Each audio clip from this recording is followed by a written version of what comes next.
Mas vamos falar de segurança e também sobre a posse do coronel Marcelo, hoje, como presidente da Associação dos Oficiais da Brigada Militar. Eu estive lá no evento, aconteceu ao meio-dia, no Clube Farrapos, e meus cumprimentos. Eu gostaria que, inicialmente, o senhor nos falasse sobre essa Associação dos Oficiais da Brigada Militar.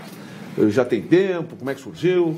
A Associação da Brigada, ela surge a partir da Constituição de 1988. A partir dali, da Constituição Cidadã, onde o velhinho Ulisses lá levanta a Carta Cidadã e mostra para o Brasil, sinalizando novos ares. Em 1990, a Associação dos Oficiais foi criada, portanto, há 26 anos.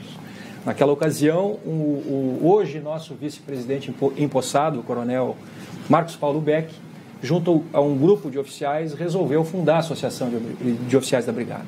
Enfrentou, por óbvio, ao natural, muita resistência. E ao enfrentar essa resistência toda, foi punido. O comandante-geral da época mandou um documento para o cartório lá dizendo que não era para registrar, porque afinal de contas a brigada e tal. Sim, mas por que não pode ter uma associação? Não, esse era o entendimento de então, quer dizer, os novos ares da Constituição não haviam chegado na caserna ainda. Demorou um pouco a compreender que o oficial da brigada é um sujeito de direitos, não só um sujeito de deveres. É alguém que responde pela tutela, pela segurança, a proteção à vida, ao patrimônio, à liberdade das pessoas, decide em tempo real, e este alguém precisa ser não só um sujeito de deveres, mas também um sujeito de direitos. E naquela ocasião, há 26 anos atrás, custou-se um pouco a compreender isso. Mas a associação foi ganhando espaço, foi ganhando terreno, foi demonstrando que os sonhos dos oficiais da brigada se confundem com os sonhos das pessoas do Rio Grande, qual seja o de mais segurança, qual seja o de fazer com que a brigada seja fortalecida e a nossa carreira seja pujante. A Brigada Militar diminuiu o efetivo nesses anos, não? É muito complicado se nós verificarmos aí essa progressão geométrica que teve a população do Rio Grande do Sul e uma regressão, até se poderia dizer, do ponto de vista do efetivo da brigada.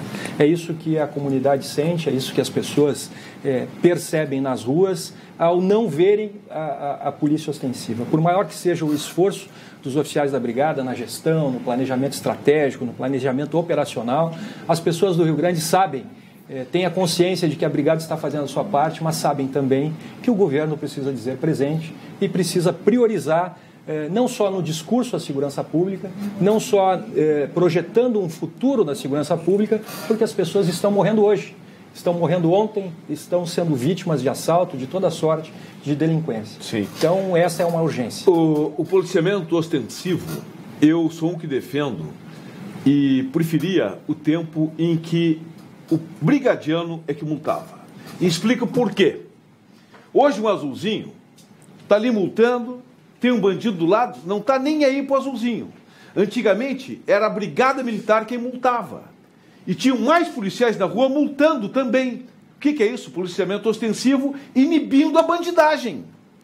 Inibindo o bandido. Era isso que acontecia. Me ajuda alguém ali de vez em quando botar para cá?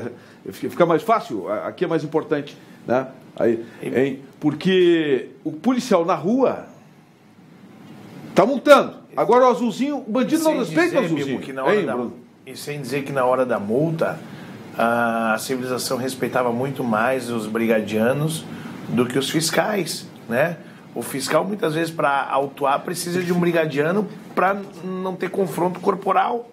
Né? Na verdade, assim, não há como deixar de reconhecer o capelar, enfim, o pessoal da IPTC presta um serviço relevante à cidade. Sim, mas agora, é que com o policial... O espírito é outro. Quando o policial militar ele aborda, ele antes vai verificar a segurança das pessoas que estão dentro do veículo, vai verificar se aquele veículo é um veículo furtado, se não é, vai prestar um serviço de segurança pública para só então prestar um serviço também de controle de trânsito, de fiscalização de trânsito, Perfeito. Que é o que as pessoas, de certa forma, se ressentem. Essa norma é nacional, né? Em todo o Brasil. Na verdade... Agora, o que não tem cabimento na minha, desculpa se eu estou errado e se o senhor não concorda comigo, é da Brigada Militar estar dentro dos presídios. Eu acho que eles deveriam pegar esses contingentes, botar para fora, informatizar os presídios, botar pessoas treinadas lá e a brigada está prestando um serviço aqui fora da sociedade. A brigada, ela cumpre uma atribuição residual. O que é isso? O que os demais órgãos não têm condições de fazer, por este princípio residual, que é um princípio da Constituição, ela vai lá e faz. A brigada vai lá e faz. Agora, o amigo tem toda a razão. Não é uma atribuição da Brigada Militar, em especial, fazer esse serviço, que é, sim, da superintendência... da SUSEP, que é o serviço do carcereiro, que é o serviço, inclusive, de reinserção social. Quer dizer, quem prende não pode ressocializar. Exato. Quer dizer, são coisas distintas. Perfeito, muito bem. Mas o Jaime também quer falar, ele que é presidente do Instituto de Segurança e Mobilidade. Presidente, recentemente foi noticiado o ingresso de novos recrutas numa turma de formação, mais ou menos uns 200 e poucos, né, que vão reforçar o efetivo das ruas dentro de uns 3 meses, pelo que foi noticiado. Acelerar esse processo de treinamento não é temerário? Lançar às ruas um novo soldado com um treinamento antecipado aquém do que deveria ser, portando uma arma de fogo? Sabe que o treinamento da tropa é uma das atribuições dos oficiais. O oficial faz o planejamento operacional, faz o treinamento da tropa, o oficial faz serviços de polícia judiciária, o oficial decide em tempo real. Quer dizer, eu, como presidente da Associação de Oficiais, às vezes preciso dizer o que os oficiais fazem. Sim. Porque as pessoas, como só veem os soldados na rua, não imaginam que por trás daquele homem tem o oficial que o preparou. Agora, a tua preocupação ela é absolutamente legítima. E tanto é legítima que, se nós formos comparar a excelência da atividade de polícia militar, nós vamos verificar, por exemplo, que um capitão da Brigada Militar, ele faz um concurso público de provas e títulos, ele ingressa com pré-requisito de bacharel em Direito e presta 2 anos de formação numa academia. Os nossos magistrados, por exemplo, que têm lá a exigência de fazerem 3 anos, de terem 3 anos de atividade de advocacia ou de terem cursado a escola da magistratura, da mesma forma os promotores, da mesma forma os delegados, mas são profissões de alta relevância, de alta penetração social, mas que prestam depois um curso de 6 meses, muitas vezes de 1 ano. Os oficiais fazem 2 anos para depois irem às ruas. E por que isso? Porque decidem em tempo real, porque é no momento da ocorrência que se faz a tutela dos direitos constitucionais das pessoas ali envolvidas. E isto tem a ver não só com a função do oficial, mas também com a atribuição dos soldados. Os soldados hoje são autoridades também de polícia ostensiva no desempenho das suas atividades. O soldado hoje não precisa necessariamente levar numa situação de flagrância as partes envolvidas numa ocorrência até uma delegacia de polícia. Lavram ali no ato um termo circunstanciado e já informam as pessoas qual é o dia do comparecimento em juízo. Na hora? Na hora. E isso já há algum tempo. Aliás, o Rio Grande do Sul foi pioneiro nesta atividade da lavratura do termo circunstanciado. Legal. Que especificamente, ele se dá em cima de ocorrências cuja a pena cominada é inferior a 2 anos.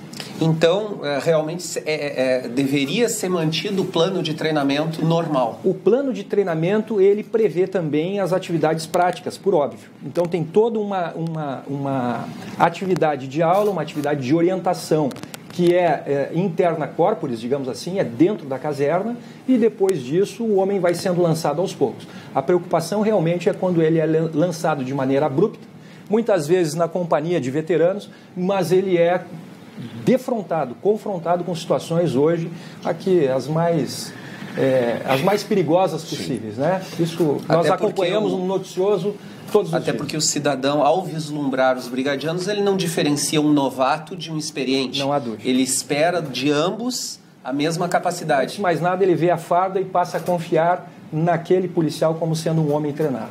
Perfeito. E a associação? A associação vai bem. Eu me permita dizer isso sem assim um certo ufanismo, mas esse ufanismo não é pessoal, ele não vem da confiança ou na crença da minha capacidade individual de tocar a associação. Nós temos lá um grupo, hoje o Bibo nos prestigiou lá no almoço e certamente pôde verificar a quantidade e a qualidade. Eu conheço a maioria dos coronéis. Enfim, a diretoria executiva, os conselhos, os oficiais que realmente nos dão esse suporte. Então, a associação sabe o que quer, está bem direcionada. Nós estamos aí buscando estes dois aspectos, justamente, que é fazer esse fortalecimento da Brigada como instituição. 178 anos, está completando 179 anos agora de existência a Brigada. A nossa academia de formação de oficiais, sem um oficial no ano do seu centenário. A academia, nesse ano de 2016, faz 100 anos de existência e não tem um único aluno oficial para se formar daqui a 2 anos. Quer dizer, isto é um débito do governo do Estado conosco, né? Fazer esta inclusão, fazer essa renovação dos oficiais. É um débito também a questão do Corpo de Bombeiros, que está sendo sanado, nós estamos acompanhando, mas foi decidido já em emenda constitucional, a unanimidade dos deputados do Parlamento Gaúcho, essa separação entre o Corpo de Bombeiros e a Brigada, né? Isto prevendo uma melhoria, uma qualificação na prestação desse serviço, e até agora as leis estruturantes, que é a lei de fixação de efetivo, a lei de organização básica, a lei de transição, isto ainda não foi remetido do Governo do Estado para a Assembleia e tem data. É dia 2 de julho, o dia do aniversário dos bombeiros. E tem um detalhe, Bibo. Este ano, por exemplo, o incêndio que marcou o Rio Grande do Sul fez 40 anos, o incêndio das lojas Renner. Sim. E os bombeiros, por pouco, não fizeram lá um abraço às lojas Renner, um sirenaço lá, para sinalizar a importância da prestação desse serviço. Eu lembro, eu vi esse incêndio. E veja, se formos comparar o potencial humano, do ponto de vista quantitativo, evidente, porque tecnicamente os bombeiros evoluíram muito. Mas o potencial quantitativo do Corpo de Bombeiros e o potencial em equipamentos e materiais, só para te dar um exemplo, o incêndio das lojas Renner foi suprido do ponto de vista de água por uma lancha do Corpo de Bombeiros, a General Petrazzi, diretamente do Guaíba.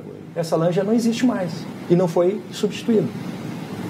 Né? Então, veja que é um acerto fantástico a questão da separação do Corpo de Bombeiros da Brigada Militar, mas precisa vir em benefício da sociedade. Isso precisa ser melhor estruturado e precisam ser construídas dessas soluções. Muito bom, presidente Marcelo Frota, meus cumprimentos. Muito obrigado. Expondo a gente, porque seguidamente eu estou sempre apoiando as atividades da Brigada Militar, respeito muito a Brigada, e a Brigada é motivo de orgulho de todos nós gaúchos. Sem dúvida nenhuma. Eu tinha uma curiosidade para perguntar para ele. Se o nome Brigada é apenas uma nomenclatura, ou ela tem uma postura, ou um posicionamento, uma atribuição diferente daqueles que nos outros estados chamam de polícia militar?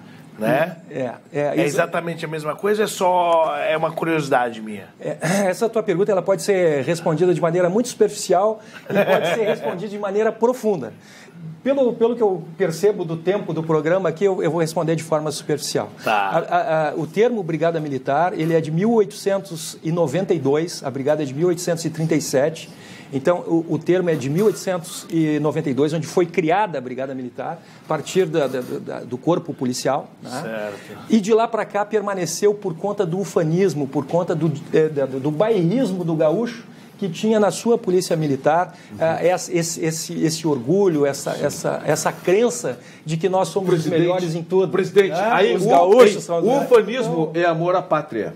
E tem o sentimento telúrico, que é o amor ao seu torrão. Aí é o sentimento telúrico florescendo acima do sentimento de ufanismo. Mas para completar... É um detalhe, professor. Mas, Bibo, gostei da resposta, porque até então ninguém nunca me... E uma pergunta interessante. A Brigada Militar só tem no Rio Grande do Sul? Brigada Militar é só no Rio Grande do Sul. Só aqui tem brigadiano? Ele que fala, brigadiano, o que é brigadiano? Brigadiano é a Polícia Militar Gaúcha. A Polícia Militar Gaúcha. Conservou este nome Brigada Militar depois de sucessivas modificações, inclusive nas constituições que se seguiram, né, do Império para a República.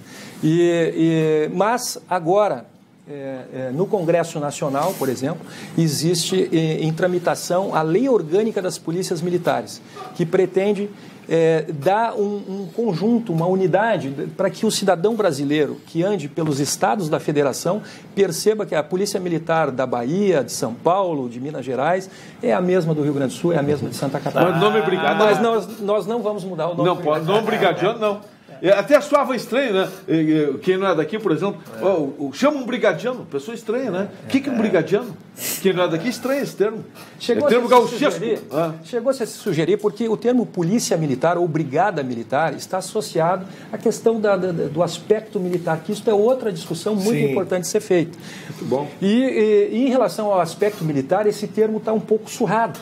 Então, se defende em alguns estados da federação voltar a chamar a Força Pública do Estado do Rio Grande do Sul. É a Força Pública do Rio Grande do Sul que faz polícia ostensiva, que cumpre essas atividades todas. Perfeito. Muito bem. A questão de ser uma estrutura militar é alguma coisa que vem em benefício da sociedade. Isso é muito importante que as pessoas percebam. A estrutura militar da brigada, ela corresponde a esta organização, ao pronto acatamento, à obediência à hierarquia, à disciplina, a que o soldado faça um enfrentamento estando, e o oficial também, estando de serviço ou de folga, estando na reserva ou na ativa, que ele vá numa situação de vendaval, de tornado, como houve agora há pouco em Porto Alegre. Então, esta disciplina, essa compulsão ao serviço, essa vocação, ela vem desta impregnação que o homem tem a partir da condição e da estrutura militar. Agora, nenhum de nós desconhece a natureza da prestação do nosso serviço. A natureza da prestação do nosso serviço é civil. Nós, quando nos relacionamos com as pessoas, com os cidadãos do Rio Grande, prestamos um serviço de natureza civil. Nós, quando nos relacionamos na caserna, nós temos uma estrutura militar. E essa estrutura militar vem em benefício das pessoas. Por isso que o gaúcho e o brasileiro não deve deixar que as suas polícias percam a estrutura militar, porque ela em nada deprime a prestação de serviço, ao contrário, ela só faz com que esse serviço seja mais eficaz e que seja efetivamente cumprido. Muito bom. Olha, é bem jovem ainda, quem sabe aqui um futuro comandante da Brigada Militar. Não, mas opa. Estou na reserva remunerada. Está na reserva? Só vai ter um jovem novo. Não, mas para aí. 35 anos de serviço prestados. Mas então está no formal. Eu entrei aos 16 anos na aos 16. Pô, mas tá. 16 aliás, para estar na associação tem que ser reformado? Não, na cidade eu no mandato anterior eu estava nativo. E compareci em programas como esse teu aqui fardado. Sempre fiz questão de comparecer fardado. Pois é. Muito bom. Obrigado. Mas, pô, começou com 16 anos. Tá bom. Eu muito comecei legal. Com 16 também. Então. Só que eu não tenho aposentadoria. Não tem, não. Quem é liberal, quem é comunicador, não tem. Na verdade, a nossa legislação, ela compulsa o oficial à reserva. Por que isso? Pela inteligência... Não, mas qual é a idade limite compulsória? Na verdade, existem várias situações. Por exemplo, no último posto, o posto de coronel, o sujeito ele pode permanecer 6 anos. Por que isso, repito? Porque a capacidade física, a renovação, o vigor que é exigido, o oficial que vai e faz parte das atividades operacionais, quer dizer, ele precisa ser substituído em razão disso tudo. Além da dedicação exclusiva... A insalubridade pega bastante também, né? Comprometimento... Tem momento muito difícil até chegar a coronel. Não há dúvida. Não pense que é fácil chegar a coronel. Ninguém nasce coronel, né? Ninguém nasce coronel. Ninguém nasce coronel.